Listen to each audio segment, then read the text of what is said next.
విష్ణు సహస్రనామం వెనక ఉన్న లోతైన అర్థం మరియు ఆసక్తికరమైన పురాణ నేపథ్యం ఇక్కడుంది. చాలామందికిది ఒక స్తోత్రం అని మాత్రమే తెలుసు, కానీ ఇది యుద్ధభూమిలో పుట్టిన ఒక గొప్ప ధర్మబోధ. విష్ణు సహస్రనామం వెనుక ఉన్న అసలు రహస్యం భీష్ముడు మరణశయ్యపై ఉండి ధర్మరాజుకు ఎందుకు చెప్పాడు. హిందూ ధర్మంలో అత్యంత శక్తివంతమైన స్తోత్రం ఏది అంటే అందరూ చెప్పే పేరు విష్ణు సహస్రనామం.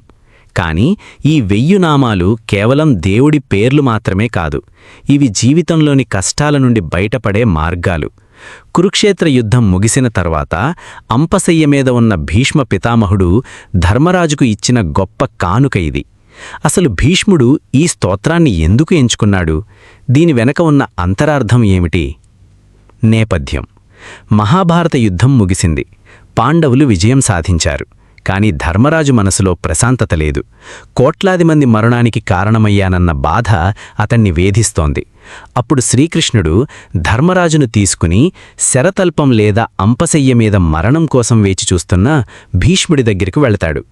కృష్ణుడి వ్యూహం: కృష్ణుడికి తెలుసు, భీష్ముడి తర్వాత ధర్మ సందేహాలను తీర్చేవారు ఎవ్వరూ ఉండరని. అందుకే స్వయంగా పరమాత్మ పక్కనే ఉన్న భీష్ముడి ద్వారా ధర్మోపదేశం చేయిస్తాడు. ధర్మరాజు వేసిన 6 ప్రశ్నలు. ధర్మరాజు భీష్ముణ్ణి 6 ప్రశ్నలు అడుగుతాడు. అవే విష్ణు సహస్రనామానికి పునాది. ఈ లోకంలో అందరికంటే గొప్ప దైవం ఎవరు? అందరూ చేరుకోవలసిన పరమ గమ్యం ఏది? ఎవరిని స్తుతించడం వల్ల మానవులకు శుభం కలుగుతుంది? ఎవరిని పూజిస్తే మోక్షం లభిస్తుంది? అన్ని ధర్మాలలోకెల్లా గొప్ప ధర్మం ఏది? దేనిని జపించడం వల్ల సంసార బంధాల నుండి విముక్తి కలుగుతుంది? ఈ 6 ప్రశ్నలకు సమాధానంగా భీష్ముడు చెప్పిందే శ్రీ విష్ణు సహస్రనామ స్తోత్రం. అసలు రహస్యం: కృష్ణుడు ఎదురుగా ఉన్న భీష్ముడు ఎందుకు చెప్పాడు? ఇక్కడ ఒక అద్భుతమైన విషయం ఉంది. శ్రీకృష్ణుడు సాక్షాత్తు విష్ణుమూర్తి అవతారం. ఆయన అక్కడే నిలబడి ఉన్నాడు. కాని భీష్ముడు కృష్ణుడి వైపు చూపిస్తూ సకల లోకనాథుడైన ఈయన నామాలను జపించు అని చెబుతాడు. ఎందుకు అంటే కృష్ణుడి కర్మయోగిగా యుద్ధం చేయించాడు. కాని ఆయనలోని విశ్వరూపాన్ని నామాల రూపంలో భీష్ముడు ఆవిష్కరించాడు. 1000 నామాలు అంటే 1000 గుణగణాలు. ప్రతి నామం వెనుక ఒక అర్థం, ఒక శక్తి ఉంటుంది. సైన్స్ మరియు ప్రకంపనలు: విష్ణు సహస్రనామంలోని అక్షరాలు చాలా శక్తివంతమైనవి. ఇందులో సంస్కృత వర్ణమాలలోని అక్షరాల అమరిక మన శరీరంలోని చక్రాలను ఉత్తేజితం చేసేలా ఉంటుంది.